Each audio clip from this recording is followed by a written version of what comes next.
Congresswoman Vicky Hartzler, who's a member of the U.S. House of Representatives from the 4th District of my home state of Missouri. There she is, ladies and gentlemen. Before Vicky served in the U.S. House of Representatives, she served for 5 years in the State House of Representatives from 1995 to 2000. She's an avid defender of traditional marriage and the pro-life movement, and she encourages other citizens to get engaged with politics through her new book, Running God's Way, Step by Step to a Successful Political Campaign. Let's give her another round of applause. Welcome, Vicky. And now, number 42, playing left field. Now, Mark Walker is the congressman serving the 6th District of North Carolina. He's an ordained Baptist minister. He serves on the Committee on Homeland Security, the Committee on Oversight and Government Reform, and is the co-chair of the Congressional Prayer Caucus. Let's hear it for Mark Walker.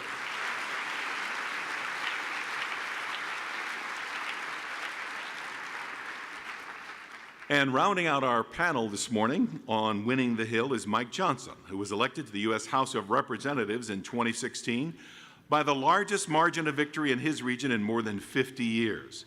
He was appointed to the powerful House Judiciary Committee and 2 of its subcommittees, the Subcommittee on Immigration and Border Security and the House Subcommittee on Crime, Terrorism, Homeland Security, and Investigations. Would you also welcome our third guest for our panel?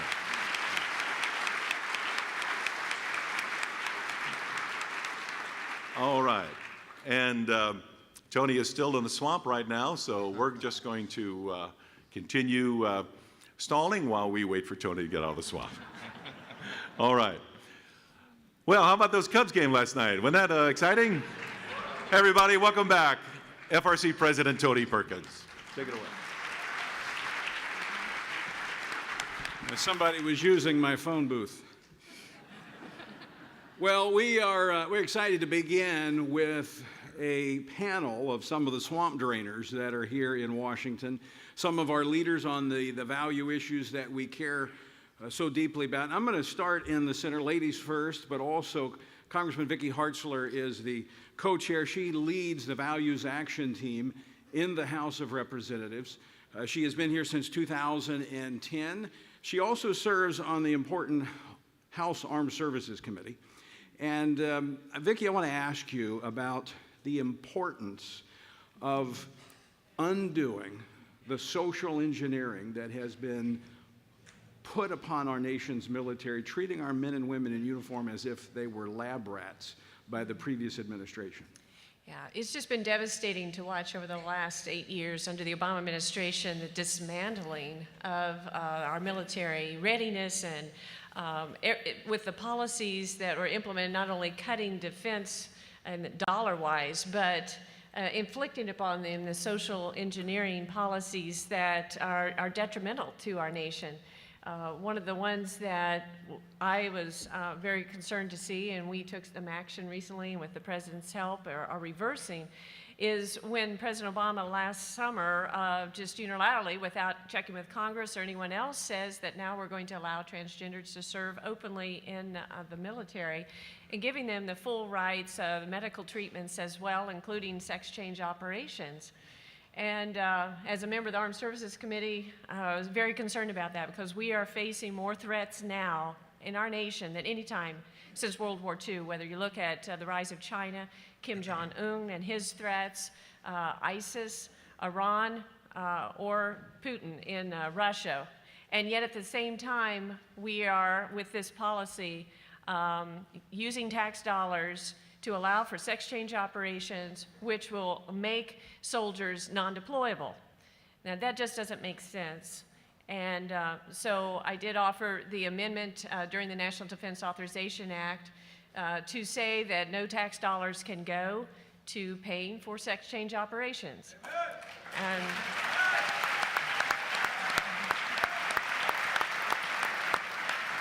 And the reason that that's bad, it's going to, by our estimations, over the next 10 years, cost taxpayers $1.35 billion just for the surgeries alone, and that doesn't count the ongoing hormone treatments. But then, in addition, if you have a surgery of that magnitude, it makes you non-deployable for 267 days a year. So my question is, why would we be using precious defense dollars to make soldiers that cannot be deployed? Absolutely.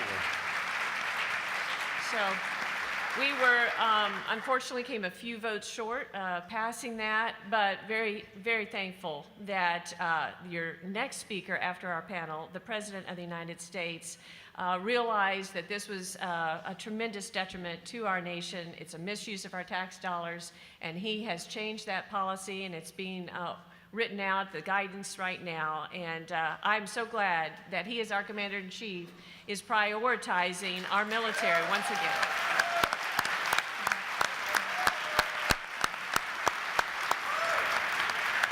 By the way, just to put that cost in perspective, that's the equivalent of one Navy destroyer, maybe 35 fighter jets. I mean, it is not an insignificant price tag. I want to go next to Congressman Mark Walker, who serves as the chairman of the Republican Study Committee. He came to Congress in 2014, and I think was well equipped to work in Congress and bring people together. After serving as a Baptist minister and being in many business meetings, he knows how to deal with contentious situations. You survive a Wednesday night Baptist business meeting, you're in good shape for That's Congress. right.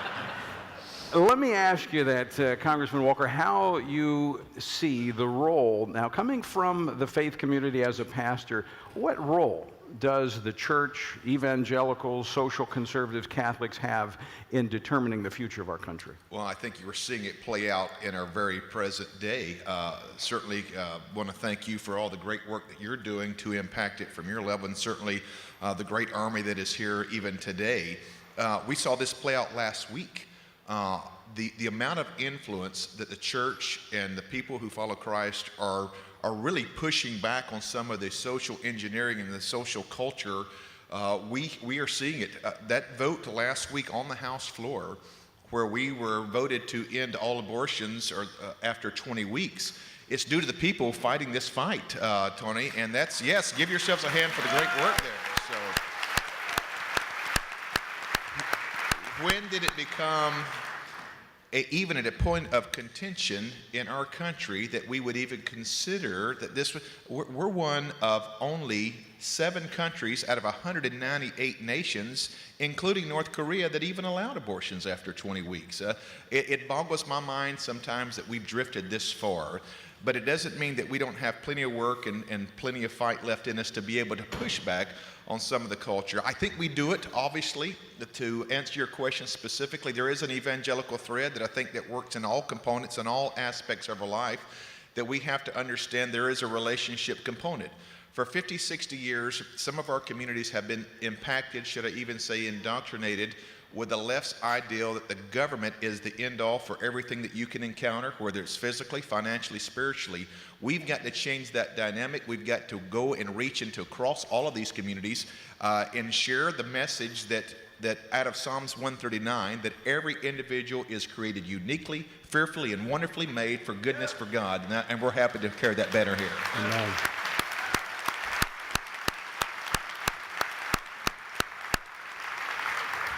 Our third panelist from my home state of Louisiana, Congressman Mike Johnson from Shreveport. We have a couple people from Louisiana here. I've known Mike since he was a mere lad in law school, and I want to ask you this, Mike, because you're a constitutional lawyer. You ended up in your professional career defending religious freedom, working with Alliance Defending Freedom and others. Did you ever envision, back when you were in law school, that we would be contending for the very right to exercise our First Amendment freedom of religion?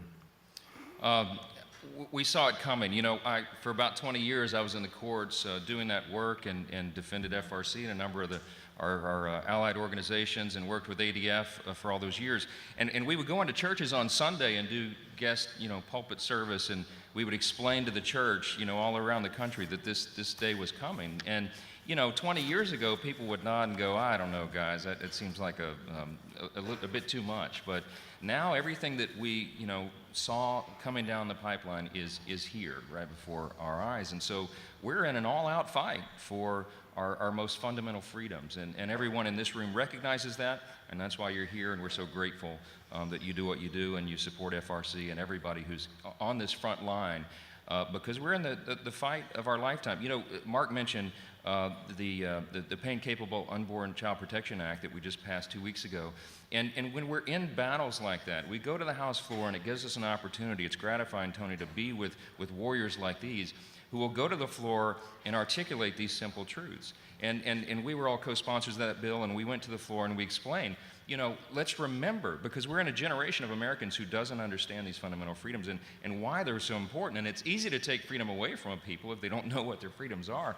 And so it gave us an opportunity to articulate this. Look, who we are is articulated well in the Declaration of Independence, we said on the House floor, that you know, Jefferson writes in the second paragraph, we hold these truths to be self-evident, that all men are created equal, they're endowed by their Creator with certain inalienable rights, and among those the rights to life, liberty, and the pursuit of happiness. And I looked over to my Democrat colleagues on the floor who were arguing against this bill, and I said, my friends, do you know why that was listed there first? Why did the founders list life first, for example? Because they understood that we're all made in the image of a holy God, of a creator, and he's the one that gives us those rights.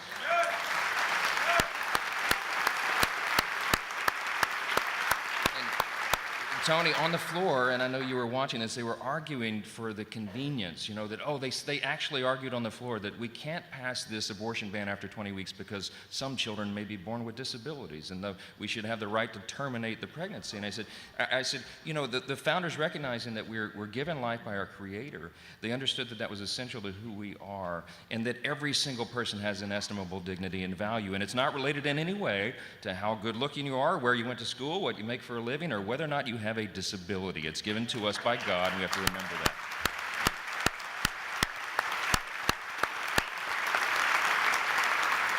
I want to throw this question out for any of you, all of you, to address as you feel led, and that is, as you look at the landscape of America and what is before us, the challenges that we have, the window of opportunity we have, how can the value voters of the country make the greatest difference? What can they do? What are some of the practical steps that we can take?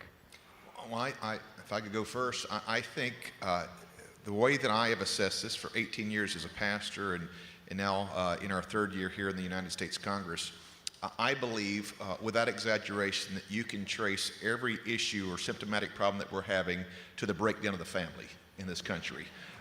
In that, we first have to know what the baseline issue is to be able to bring about solutions and resolve. If you look across our board and go back 50 years ago, we saw the family in all of our areas and all of our communities at 80% intact. Moms, dads, stability. Now, in many places, we've seen that completely invert in less than 20%. You guys know the statistics. I won't burden you with all the time and laying those out. Until we're willing to honestly address those. But here's the positive in all this, if you can take it or put it this way, is that we now have the data of 50 years of left policies and what it has done to our families, what it's done to our communities. So it's not like this is 1965 again and LBGA is getting ready to introduce all these programs. We've seen what 50 years of those programs will do specifically to the family. So in order to be able to turn this back, Tony, I believe that we have to be addressing specifically those areas that have negatively impacted the mom and dad culture, the family culture. We see it coming out of Hollywood. In fact, we see lots of things coming out of Hollywood these days. But we have seen the folks turn a blind eye, and specifically, I'll go this far, even target the family that God has structured to have children, moms and dads, boys and girls, to be able to have the opportunity to succeed. Until we're willing to honestly address those issues, I don't believe that we're going to bring about the solutions needed. Sure.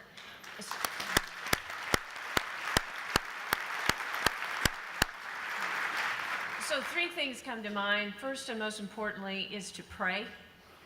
You know, if my people will humble themselves and pray and turn from their sins, then I will hear from heaven, will forgive their sin, and will heal their land. And so we don't wrestle against flesh and blood. So most importantly, that is, of course, what we need to do.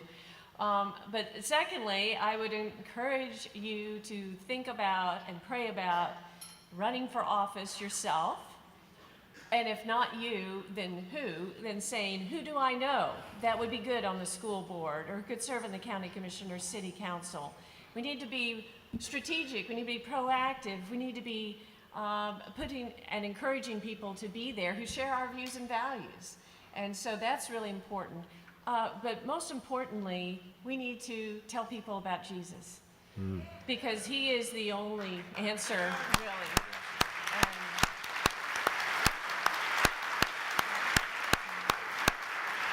Until people's hearts are changed and they start viewing the world the way Jesus wants us to view the world and view others, then we'll just be fighting upstream. So that's the most important thing. That's right. I'm finishing my first book right now. I was actually writing last night. And it's entitled Fight Like a Christian. And the idea that the title is even provocative is sort of telling as to why the book is so necessary, and lessons we've learned on the front lines over the last couple of decades. And what I try to articulate and what I want to emphasize all the time is our approach. We know that America is even more divided now maybe than it's ever been, certainly in the modern era, right? And everybody's going to their corners. The way that we approach the gospel, the way that we approach public policy right now is more important, I think, than it's ever been. And so that we have to be winsome witnesses to the truth. And we have to love our enemies and remember that our battle is not against flesh and blood, but against principalities. And all those principles that we've all known since we grew up in Sunday school, we have to apply now in the public square. And I think we have to be bold about that witness, gentle as doves and wise as serpents, and go into every arena. I've done 18 town halls since I got elected to Congress in December. And a lot of our colleagues aren't doing town halls anymore. I know these guys are actively engaged, but a lot of our colleagues are not. And I'm challenging them. Why are you not going out to the people? Because you know the mainstream media is not going to deliver our message. No one's going to articulate our conservative core principles unless we do it. But they pay protesters to come and heckle us at these events and stuff. Well, what you do is stand your ground. You do it in a gentle way, but you answer every question and you never back down. And after that, they stop coming to your town halls after a while. They can't rattle you, right?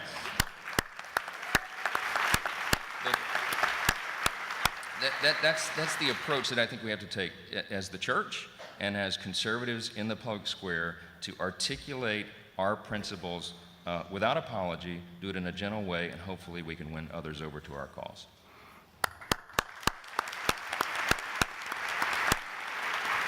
Mike, I want to ask you a question based on something that Vicky said about her third recommendation, that we share the gospel. And I think we get that in the church. That is our primary role, is to be evangelists, to share with others, to go therefore and tell.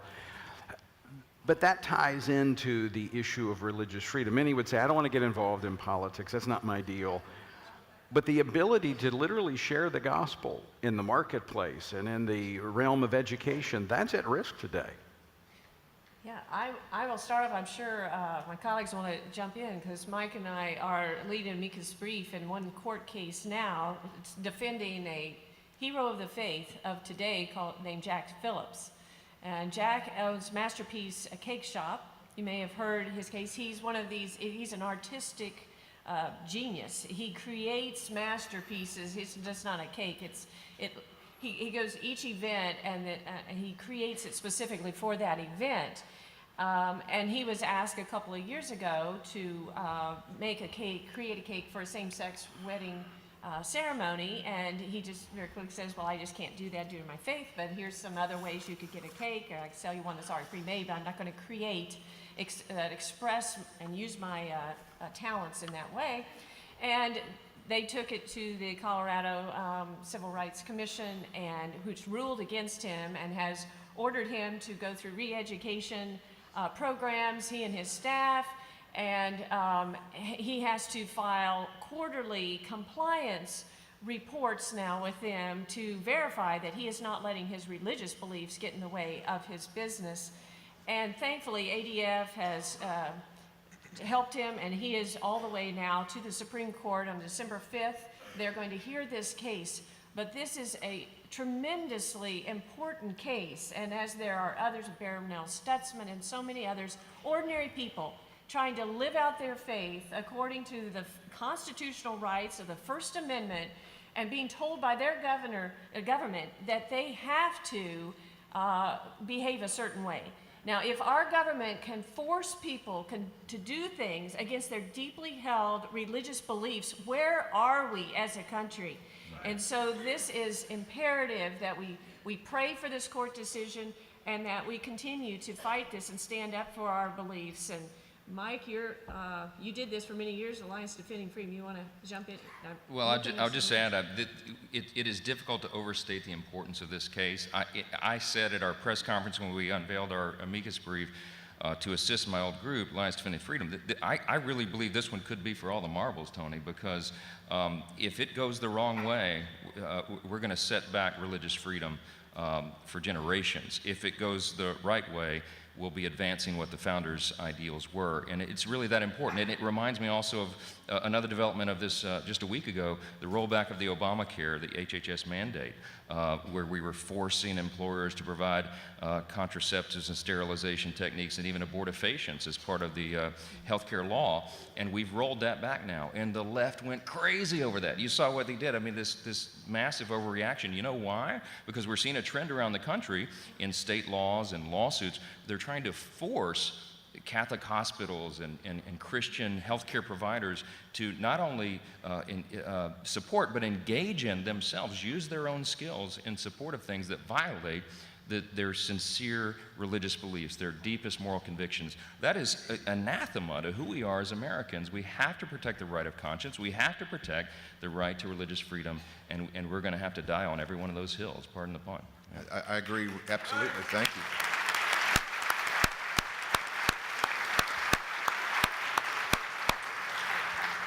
Two decades ago, the attacks on our religious liberty were much more subtle. And what you saw through the Obama administration, these attacks no longer had to be behind closed doors. They were in your face through intimidation, through whatever tactics they could to override anything that you could push back. So if I could speak to one thing, one action step that we can do, I think of 2 Timothy when it talks about studying to show yourself a workman of God. That last part is rightly dividing the what? The truth, the word. Being competent enough to know when those attacks come after us or for you or our religious liberty, to be able to have a baseline of understanding of how we are constitutional-wise to be able to protect ourselves. Sometimes that's the only tool that we have in the arsenal to push back. We've got to be informed. We've got to be able to be willing to engage, which is exactly why you're here. Many of you are here in Washington, D.C., to enact, to be able to push back. We've seen it. We recently worked with a coach here in Washington who lost his job for praying after a football game. This is real. It's in our face right now, and unless we're willing to fight on behalf of Christians, I think of Ephesians 6, putting on the whole armor of God. Now, we do put on the feet of the gospel of peace, but those are both offensive and defensive weapons. If you look through that passage in Ephesians 6, that there are times where we have to advance our cause, and I don't think there's a greater time in our life than to advance that cause right now.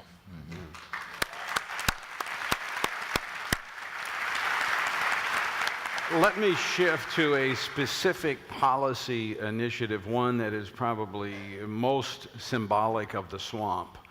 And that is the issue of Obamacare. Now, the House, you passed a measure. It went over and drowned in the Senate. Is there still a chance that we will see, and I know the president yesterday, I'm sure he's going to talk about some of the executive orders that he did to address it on the margins, but is there a chance that we'll see Congress repeal and replace this policy that is causing our healthcare system to implode? I'll start, let the rookie go first. This is a tough one. We worked very hard to get the AHCA, our House healthcare bill over to the Senate, and we were all as heartbroken as every other American when it failed by just a couple of votes there. We all saw the outcome. The battle is not over because it cannot be. Look, Obamacare is in the process of imploding right now, and I'm sure everybody in this room understands the reality of this.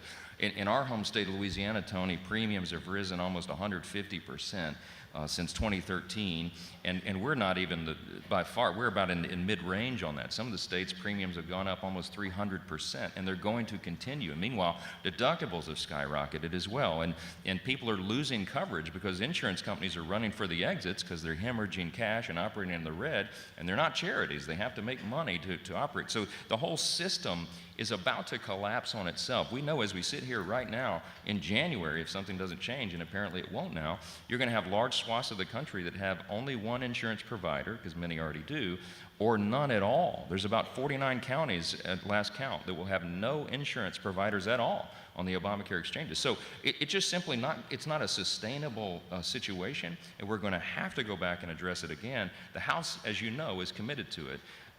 Certainly the Republicans in our conference, we're going to have to do it on our own, and we're praying, and I think everyone in this room should help us encourage our friends in the Senate to step up and take some necessary action. Yeah. Yes. There is hope to your question, Tony. There is a lot of hope, but we cannot rest. We cannot relent. We need to continue to fight on this issue. Mike, you were very nice in using the word encourage our friends in the Senate. We may have a few more action verbs that we're thinking of in the room today to be able to do that. But we're going to continue to push through legislation. I'm privileged to chair the Republican Study Committee, the largest conservative caucus. We have 157 members, 17 of the 20 chairmen.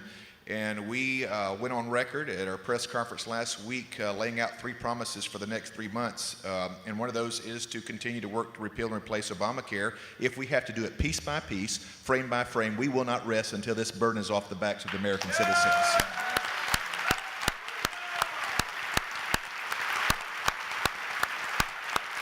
In North Carolina, 94 of our 100 counties are already down to one insurer. What good is Obamacare if you do not even have a provider that would even recognize the insurance? And to not give people an opportunity to go out and purchase health care insurance that is customized for their family is an atrocity. I will tell you this, we are putting together, Marsha Blackburn has got a wonderful bill that we're trying to get to the floor right now. But we're also going to make sure that we continue to put the pressure, and this is really where you guys can help, is continuing to engage our friends in the other chamber of the United States Senate to make sure that they understand the urgency of why this is important. We only have a small window of time to get these things done.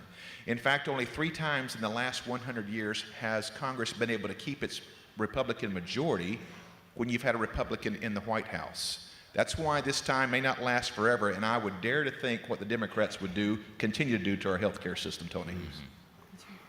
And I would just add a little bit of the nuts and bolts of the frustration of it, and it's how the Senate rules work. And you may have thought, well, we have the majority as far as Republicans in the Senate, but we have 52, and they have a couple of rules that say you have to have 60 votes to do things. One's called a motion to proceed. So we have passed 337 bills in the House so far this year. It's a record number from before the time of the Obama administration, Clinton administration, and both Bush administrations. We have been working hard and passing important legislation. But before they can take that bill up and actually debate it, they have to have a motion to proceed. That takes 60 votes. So right now, that's how come 276 are sitting there, is because unless they can get 8 Democrats on board, they don't even debate it. And then to end debate, it takes another 60 votes.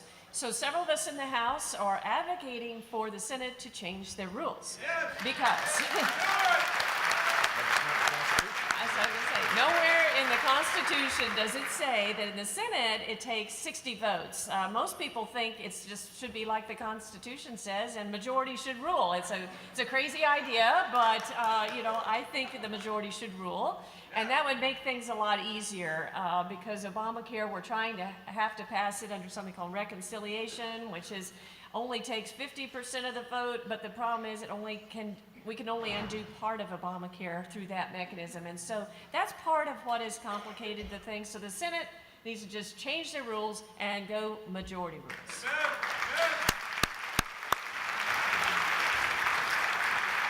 On the next big ticket item that's before Congress is tax reform. That's the discussion now shifting to tax reform. Your thoughts, will we get a pro-family, pro-growth tax structure coming out of this Congress? I'm convinced that we will.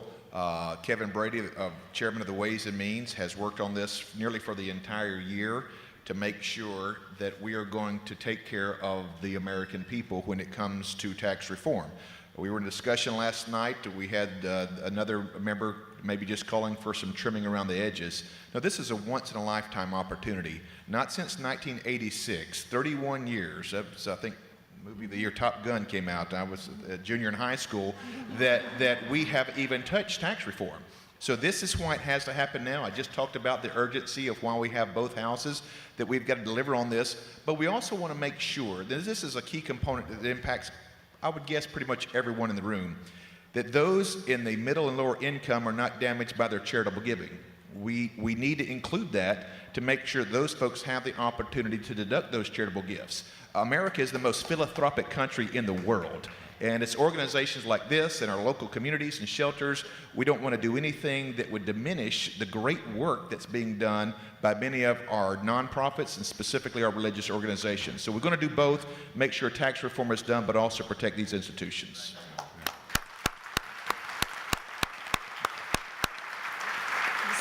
I too am very optimistic that we will get this done. We launched a framework of what is going to be in the tax policy a couple of weeks ago, and it is family friendly. And I was glad to see not only we're increasing the child tax credit, but we're also making it equal. So if you're a stay-at-home mom, like I was for several years, you also get the equal amount there. We're taking out the marriage penalty, which actually is a wonderful idea.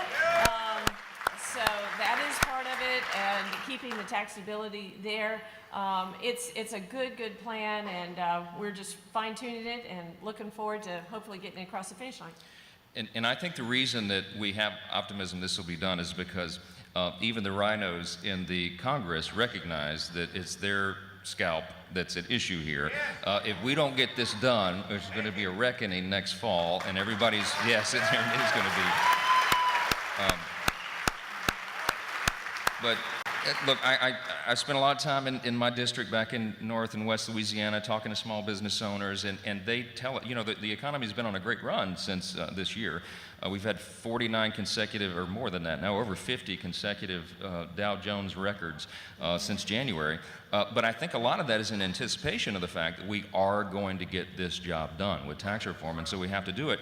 And when we do, it will help everybody. All boats are going to rise. And all these small business owners who will tell us, man, if I just could get a little bit, if I had to send a little less to Uncle Sam in Washington for everybody to squander, I could add more jobs, expand this product line, go to this new, this new location. Those things are going to happen, and I believe we're going to double our GDP, our economic growth rate. I think we'll get it back to 7.5% like we were in the mid-'80s. And you're talking about a game changer. A strong America is good for the whole world. We know that.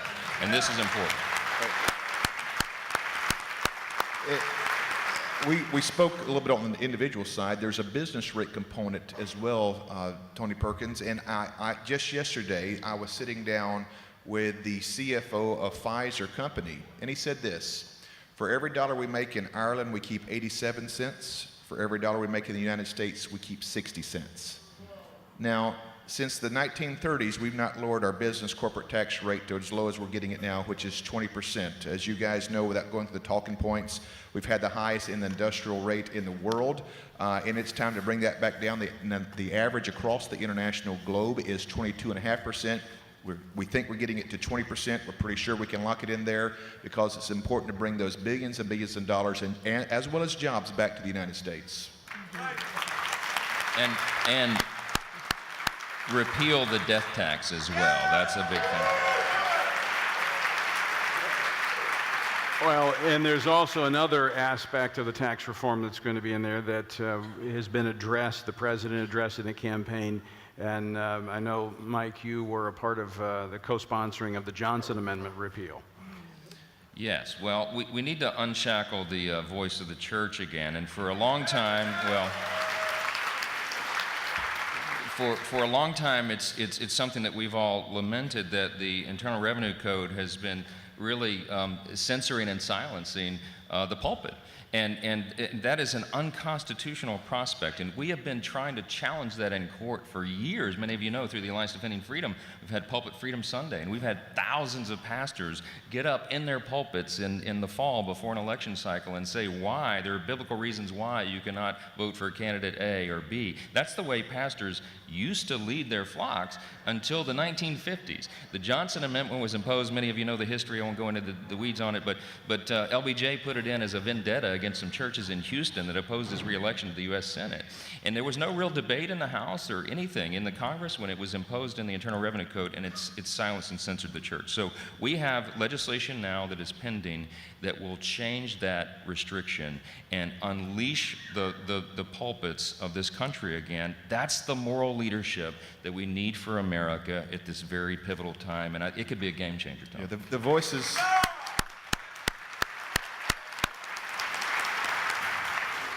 The voices on the left were never shackled. Now it's time to unshackle the voices on the right. All right, lightning round here. We're about out of time. Very quickly, as you think about how the values voters, those across the country that are watching and literally around the world, how can they most effectively pray for Congress at this moment? Well, I think certainly for wisdom. But if you look at one version of the story of Solomon, he said, give me a heart that I might have a discerning heart. And I think wisdom starts with the heart. And so pray that we all have the heart of Jesus and that we have the heart of God for the people that we serve, because it's out of that caring for their constituents, getting to know them, their hurts, their needs, and how government can play a role in unshackling some of the restrictions on them to help them live to the fullest that God has given them. It's out of that heart of caring for them that comes then the policy changes and the motivation for us to fight. And that is what it's about. So give us the discerning heart and a caring heart for the people that we have, and then the wisdom and how to translate that into policy that will not only be beneficial for them, but that will bring glory to the Lord. I would just, I think that's great. I would issue 2 prayer requests for those of us in the Congress, that there would be a newfound conviction about our core principles among those who tend to waver a bit, that they would understand that these are the things worth fighting for, and it's what the American people deserve, and also for unity. It's a big, important thing for us right now, that we've got to keep our camp together and moving in the right direction. Sometimes that's the most difficult battle, is not even necessarily trying to overcome Democrat objections, it's trying to keep our family together. Paul Ryan said one time it's like trying to keep frogs in a wheelbarrow or something like that. I think it's about right. But we could use that unity, and I'm so grateful for the leadership of Mark and Vicky and people like them in the Congress who are leading the way on that. As a freshman, it's been very gratifying to serve with heroes like this, and we're grateful for your prayers, because that's what makes the difference. Ladies and gentlemen, let's thank our panel for a tremendous job and thank them for their leadership.